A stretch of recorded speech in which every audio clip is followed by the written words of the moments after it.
vamos fazer uma breve reflexão sobre o Evangelho de Jesus, que consta lá em São Mateus, capítulo 7, onde Jesus diz: Bem-aventurados os misericordiosos, porque eles alcançarão a misericórdia. Então, o que podemos entender sobre a misericórdia? Jesus disse assim: se perdoardes aos homens as ofensas que vos fazem, também vosso Pai Celestial vos perdoará os vossos pecados. Mas, se não perdoardes aos homens, tampouco vosso Pai vos perdoará os vossos pecados. Então, Jesus está colocando aí como condição de quando nós buscamos o perdão de Deus, antes de tudo, também deveremos nos comprometer de estar perdoando aqueles que nos ofendem. Mas daí caímos naquela situação de aonde se colocar a justiça das ofensas, dos prejuízos que nós sofremos. Ficará ileso os culpados? Então, muitas vezes, à primeira vista, pode até parecer que a justiça e misericórdia sejam virtudes antagônicas, que se excluem reciprocamente. Então, nos colocando em determinadas situações em que nós nos sentimos muito ofendidos, muito prejudicados, e aí queremos até assumir papéis de justiceiros para fazer justiça com as próprias mãos, porque realmente fomos vítimas, assim nós consideramos, né? Vítimas de prejuízos, de ofensas que realmente nos ferem, que nos magoam. Mas, diante dos ensinamentos de Jesus, devemos lembrar que as boas qualidades morais são filhas do amor e que o amor sempre encontra meios de harmonizá-las. Isso quer dizer o quê? Quando a gente volta lá naquela passagem que Jesus fala assim: o amor cobre montanhas de pecados. É aquela situação em que podemos até, nesse momento, estar sendo ofendidos e prejudicados. Mas por nós já termos consciência que existe a lei da ação e reação, que existe a lei do livre-arbítrio. Então nós podemos fazer escolhas. Podemos nos sentir no direito de ir lá fazer justiça, mas também nós podemos fazer a escolha e tomar a decisão de entregar tudo na mão divina, na lei maior e na justiça divina, que vai saber aplicar a correção necessária e adequada para aquele que está provocando esse momento de dor e sofrimento. Que, dependendo da nossa postura, estaremos nos livrando de grandes fardos, de grandes débitos, que muitas vezes, por questão de perdoar ou deixar entregue na justiça divina, podemos estar nos libertando verdadeiramente de grandes débitos que futuramente podemos nos encontrar. Porque sabendo do processo da reencarnação que todos nós passamos, sabemos que nós não somos totalmente inocentes. E como nós já ouvimos em outros momentos, na passagem que Jesus fala assim: o escândalo é necessário, mas ai daquele que servir de instrumento do escândalo. Então, quando nós falamos do escândalo, nós estamos falando do mal, da dor, que o mal no mundo em que nós vivemos ainda é necessária para o nosso aprendizado. Mas ai daquele que servir de instrumento do escândalo, que vai estar adquirindo débitos para si mesmo, né? Então, por isso que ele coloca aqui que as qualidades morais são filhas do amor. E o amor tem a capacidade de vencer todas as barreiras, de cobrir todas montanhas de pecados. E assim consegue harmonizar, equilibrar essa situação de justiça e misericórdia. Como fazer justiça e ao mesmo tempo perdoar? Porque se estiver perdoando, aquele mal vai ficar perdido, a pessoa que provocou não vai sofrer consequências dela.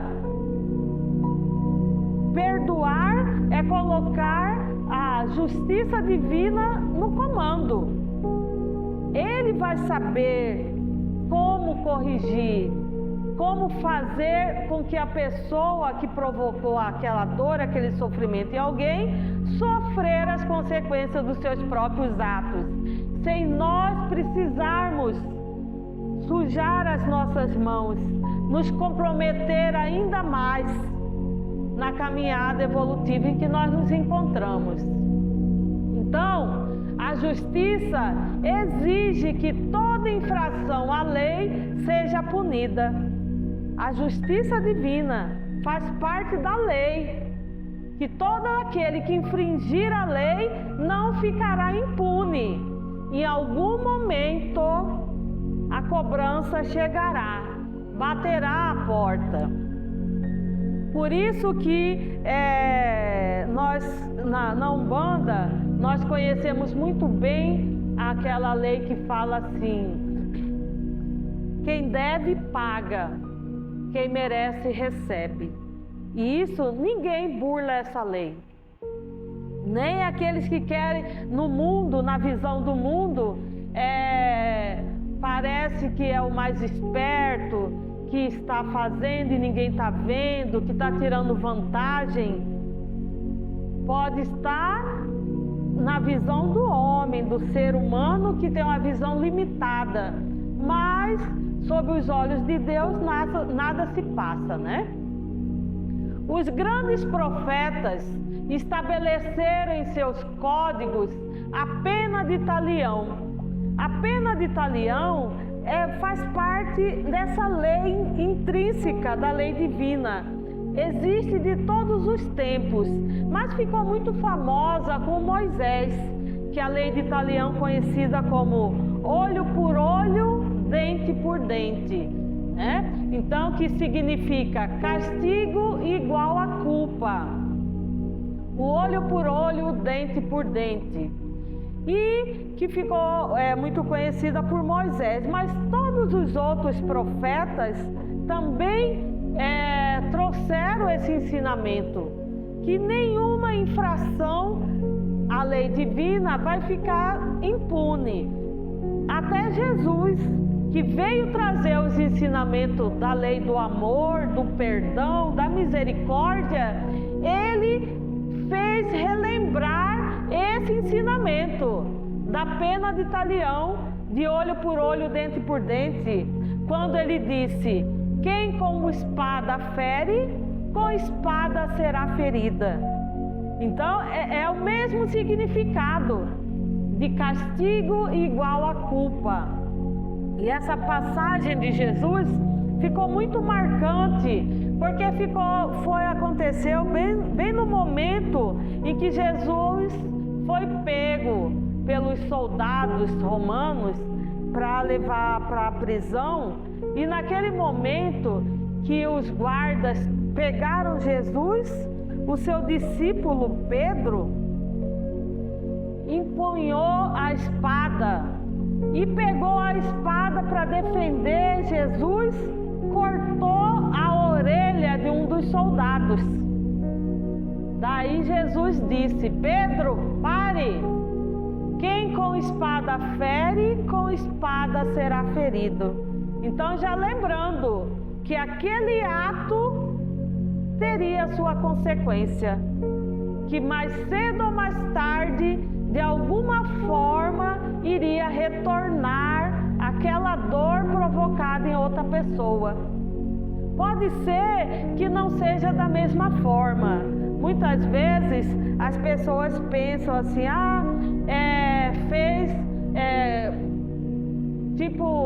cortou a mão de alguém. Daí achar que futuramente também vai ser cortada a sua mão. Não, pode ser que a dor seja de outra forma. Ele pode perder algo que estimava muito, que amava muito, e ao perder aquilo, seria provocada uma dor intensa, na mesma proporção. Então, muitas vezes nós cometemos um ato e aí o retorno vem de outra forma, mas com a mesma proporção dolorosa de sofrimento que outrora provocou em alguém, né? Então, essa lei de talião, olho por olho, dente por dente, na época de Moisés, dava ao ofendido o direito de tirar desforra, pessoalmente e na proporção da ofensa recebida.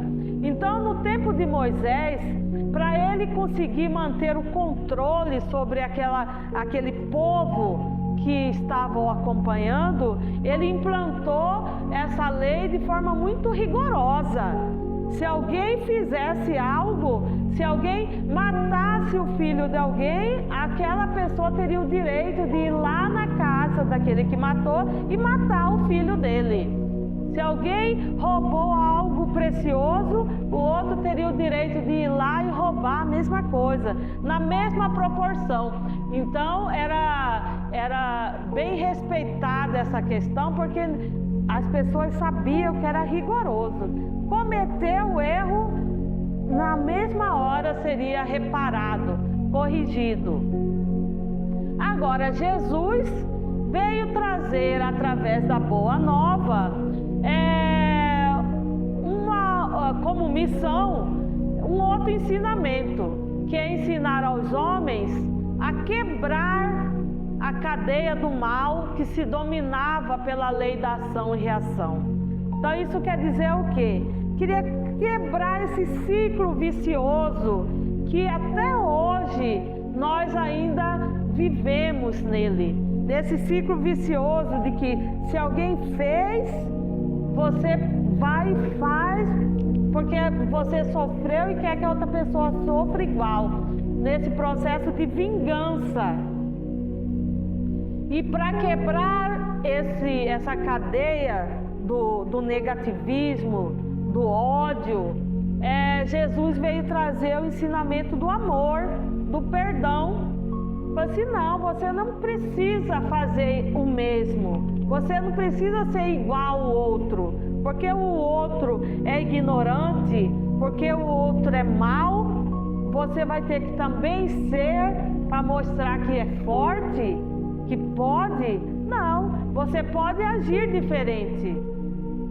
Assim quebraria esse ciclo. E aí assim interromperia essa lei da ação e reação de forma negativa. Que muitos de nós adquirimos karmas por causa disso.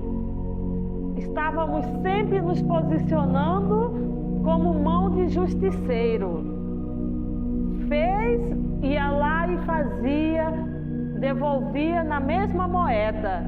Por isso que Jesus fala dai a outra face.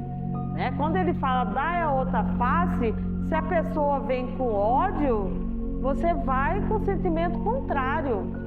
Que ali você vai paralisar e pôr o ser no seu devido lugar. E não você ser igual ao outro, entrar na mesma vibração, na mesma sintonia.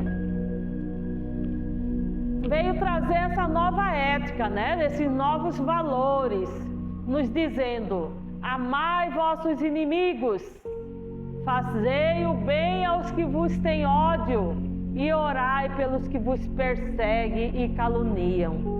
né? Então você vê assim a dificuldade que nós ainda temos de colocar em prática esses ensinamentos. Amai os vossos inimigos, fazer o bem aos que vos odeiam, aos que vos perseguem, aos que vos caluniam, né? Então, quando estamos feridos, quando estamos magoados, ofendidos, a reação que temos no automático é de ir lá quebrar a cara do outro, fazer que o outro também chore, sofra o que ele está fazendo, né?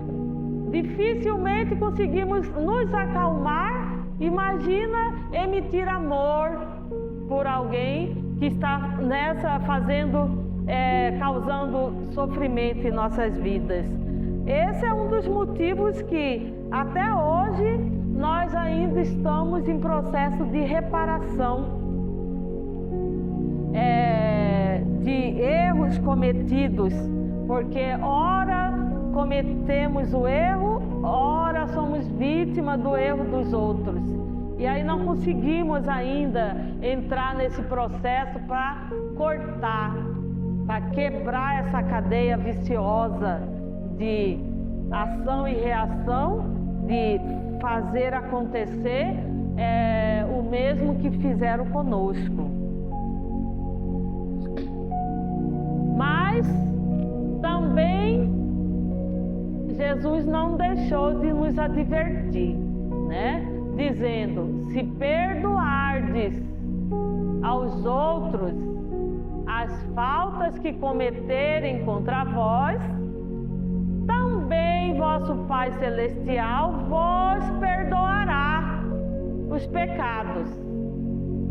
Mas se não lhe perdoardes quando vos tem ofendido, tampouco vosso Pai Celestial vos perdoará o pecado. Então ele quis trazer uma nova visão, um novo significado. Sair do papel de vítima, de ofendido, para se colocar num papel de que, se não perdoar, quando você cometer algum erro, na mesma medida será cobrado. Então, já nos colocando uma outra condição.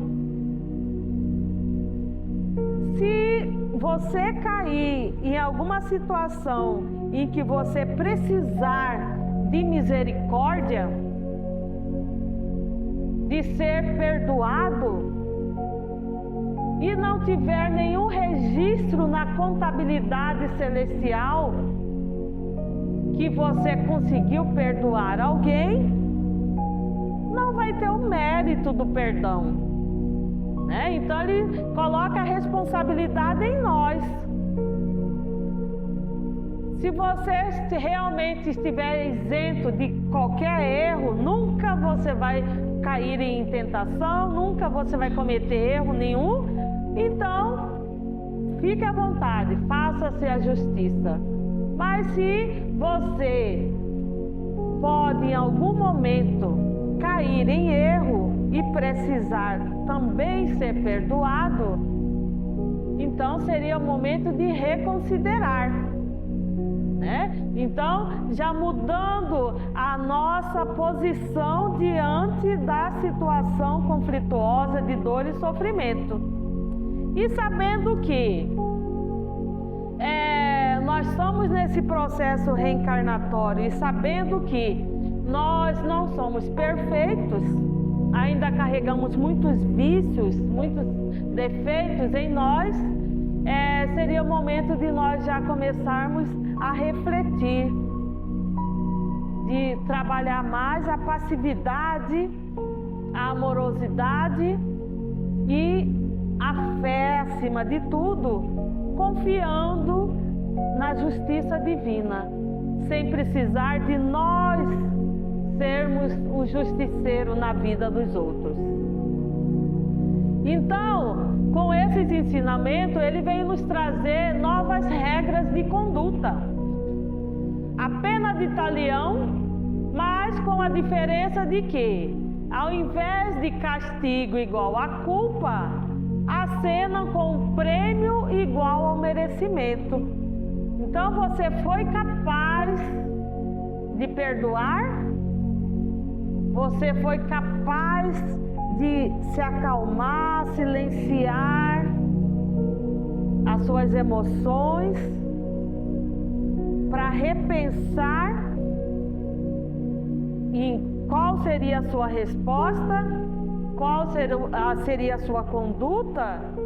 Você já seria beneficiado como um prêmio de você ter superado aquele momento de ira, de raiva, de ódio, que poderia ter ido a vias de fato, cometido atos delituosos contra a vida de outro, mas você preferiu.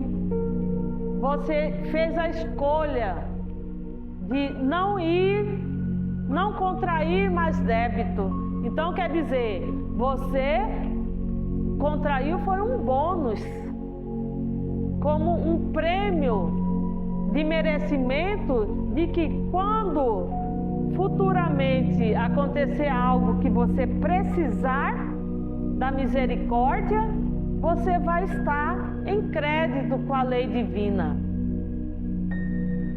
Pois aquele que revida ao seu ofensor com igual ofensa, está exercendo a justiça, cobrando o que lhe devem, mas, por sua vez, terá de pagar na mesma moeda toda injúria que fizer a outro. Né? Então, aí está a critério de cada um fazer a escolha naquele momento de como reagir no momento da ofensa, do prejuízo, sabendo que a sua escolha vai refletir lá na frente nas suas próprias condutas. Então, ele se coloca ali que ao revidar ao ofensor, está exercendo a justiça, né? Não vai estar transgredindo a lei, mas ao mesmo tempo vai estar se colocando à disposição também da lei e da justiça, caso infringi-la. Já aquele que perdoa as ofensas recebidas, fica com o crédito do mesmo valor na contabilidade celestial. Crédito esse que será levado em conta quando você cometer alguma falha. Então, nos leva à reflexão, né? E quem não está sujeito a errar? Nos colocando em posição sincera de quantas vezes nós nos colocamos em situação que precisávamos ser desculpado, perdoado, relevado alguma coisa que falou, que fez. E teve pessoas que foram capazes de nos perdoar, de relevar as nossas atitudes. Então, podemos considerar até pessoas que já conseguem, por amor a Ele, por amor a Deus, deixar para que a justiça divina haja, não deixar que o impulso do momento faça contrair mais débitos ainda.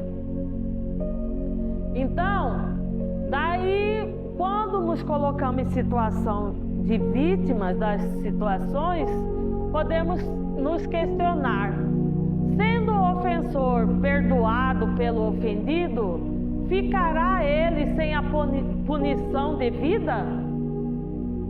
Absolutamente, porque a providência cuidará disso. mesma existência ou em outra. Ele sofrerá o que tenha feito sofrer. Não porque apraz a Deus castigar os culpados, mas que todos se corrijam, progridam e seja feliz. Porque faz parte da lei divina, o progresso, a evolução. Então ninguém que infringe a lei fique impune do seu próprio ato. Então, de alguma forma, a vida vai nos retornar com o resultado daquele plantio. Em algum momento, pode ser nessa mesma vida, nessa mesma existência, como em outra. Então, pessoas que acham que está fazendo a escura, que não tem presença de ninguém, que não tem testemunha, que ninguém vê, mas a providência divina é onipotente, é onipresente, é onisciente, né? Sabe, vê, constata tudo, até os nossos sentimentos mais profundos, os nossos pensamentos, as nossas intenções, que muitas vezes comprometem a nossa caminhada. Então nada passa despercebido a lei divina, né? Então que possamos estar sempre conscientes disso, para rever as nossas próprias atitudes, que podemos sim estar passando momentos dolorosos, que estamos sentindo totalmente vitimizados pela situação e pelas pessoas, mas porque não lembra a origem daquele mal que hoje está sendo doloroso para nós. Porque a origem pode estar lá atrás, em outros tempos, que nós provocamos isso, fizemos dessa mesma forma ou até pior. E hoje está retornando, batendo a nossa porta de forma dolorosa. Que na verdade está sendo justiça sendo realizada em nossas vidas. Então, assim nós buscamos entender o mecanismo da justiça divina, né? Percebendo então, quando Jesus fala: bem-aventurados misericordiosos, porque serão merecedores da misericórdia. Então, todos aqueles que estão conosco a caminho, pessoas que nós gostamos ou não gostamos tanto assim, por algum motivo tem um papel importante em nossas vidas. De alguma forma está contribuindo para o nosso aprendizado, para a nossa evolução. E para isso precisamos ter uma boa convivência, trabalhando a paciência, trabalhando a tolerância, o amor ao próximo, para que não cairmos novamente nos mesmos erros, para repetir e repetir várias vezes as mesmas provas e às vezes com as mesmas pessoas, né? Então traz alguns alertas do próprio Evangelho: suportai-vos uns aos outros. Então não sejamos nós a lâmina da justiça para eliminar esse ser. Então vamos vivendo, convivendo e suportando. Tende entre vós mútua caridade, pois o amor cobre uma multidão de pecado. Então o amor quando fala amar os vossos inimigos, não estamos falando de trazer o inimigo para perto de nós, para dentro da nossa casa, mas só de deixar de fazer o mesmo mal que ele está nos fazendo, já é uma demonstração de amor, já é uma demonstração de fé, de acreditar que aquilo não vai ficar impune, mas que não precisa ser eu o mensageiro da correção, o justiceiro. né? Então, só de agir dessa forma já é uma forma de amar o inimigo, porque já está deixando de causar dor em alguém, que ele por si só vai achar o caminho dele, vai encontrar o resultado das suas próprias atitudes. Então, quando nós principalmente estamos num processo de espiritualização, que estamos buscando um caminho religioso, um caminho espiritual, trabalhos em que nós estamos colocando em prática ou exercitando a caridade, não podemos criar expectativa de ali, nesse ambiente de amor e caridade, vai estar reunido só pessoas boníssimas, pessoas queridas, amáveis, que muitas vezes nós vamos nos reunir com grandes inimigos, grandes credores de outros tempos, que vêm para nos cobrar, que vêm para servir de prova, de instrumento de dificuldade para cada um de nós, né? Por isso que fala-se no Evangelho para não aguardar o amigo perfeito para as obras do bem. Muitas pessoas começam a trabalhar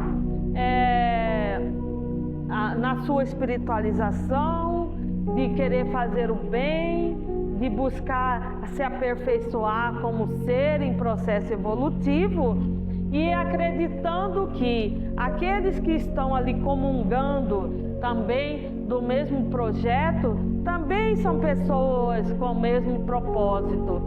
E aí, quando percebe que não é bem assim, que cada um que está ali reunido tem defeito, que também está tentando aprender, está tentando melhorar, e aí começa a enxergar só os seus defeitos, só os males, os vícios. Então muitos desanimam e saem do caminho que se encontra, né? Por isso esse alerta: não espere encontrar só amigos, só pessoas compreensivas, amorosas. Que mesmo ali naquele ambiente que se fala de amor, que se fala de caridade, que se fala de reencarnação, que tem conhecimento, que tudo mais, mesmo com tudo isso, com todo esse aparato, não impede de ter ali conflitos, de ter inimizades espontâneas, animosidades entre as pessoas, né? Então temos que ter a convicção da nossa missão, da nossa intenção, para não ser demovido dos nossos propósitos por causa de outras pessoas, de terceiros, né? Muitas vezes perguntamos-nos: por que teremos sido convocados à obra do Senhor se somos portadores de numerosas fraquezas e moléstias morais, né? Quantas vezes podemos, no momento de crise existencial, ficar questionando, né? Quem sou eu para estar lá fazendo a caridade? Quem sou eu para estar em contato com o Espírito de luz, um ser cheio de defeito, um ser cheio de vícios e tudo mais? Mas daí devemos lembrar que Jesus mesmo declarou que não veio à Terra para reabilitar os sãos, né? Porque não são os sãos que precisam de remédio. Ele veio realmente para esses doentes que precisam desse remédio amargo para se curar. E é através do trabalho, na labuta do bem, no contato com as pessoas melhores, que nós nós vamos aprendendo, nós vamos nos melhorando, né? Então são campos férteis que nos ajudam. Porque no passado éramos doentes insensatos, agravando os nossos males. Então no passado nós éramos pessoas ignorantes. Enquanto que hoje conhecemos as nossas enfermidades, tratando-as com atenção e empenho para superá-las. Então hoje nós já estamos mais conscientes, viemos mais preparados para fazer o que precisa ser feito, principalmente por nós mesmos, porque o maior e primeiro compromisso que nós temos é com a nossa evolução, com o nosso aperfeiçoamento. Por isso que não podemos deixar esmorecer, desistir, abandonar os nossos caminhos espirituais por causa de outras pessoas, por causa de antipatias, porque as pessoas não nos compreendem, porque não fazem as coisas corretas. Antes de tudo, precisamos ver em nós o que precisa ser mudado e melhorado. E qual que é o propósito dessas pessoas que hoje nos incomodam e está no nosso caminho, que muitas vezes estão servindo de verdadeiros papéis de mestres, professores, para nos ensinar, para nos mostrar o nosso defeito, porque seria fácil a convivência com pessoas que pensam igual a nós, têm o mesmo gosto, fazem as mesmas coisas. Estaríamos paralisando, estacionando na caminhada. E é através desses incômodos que nos faz movimentar, né? Eu coloquei ali a figura da Mulher Maravilha, porque eu gosto da Mulher Maravilha. Vocês já assistiram o filme Mulher Maravilha? Eu acho ela fantástica. Representa muito bem a grandiosidade e empoderamento da mulher, né? Daí eu aproveito quando eu estou nas aulas, eu ponho elas. Mas o caminho de Jesus é de vitória da luz sobre as trevas.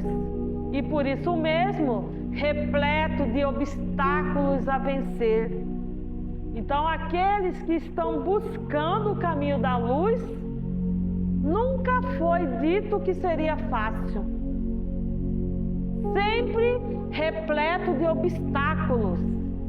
Por isso que até hoje a porta estreita é pouco visitada, né? Porque realmente aqueles que buscam seguir o caminho de Jesus, que veio nos mostrar o caminho da luz, é de muitas dificuldades, é de muitos obstáculos, mas sempre de vitórias, né? Porque não tem como as trevas vencer a luz. Pode estar a maior escuridão aqui.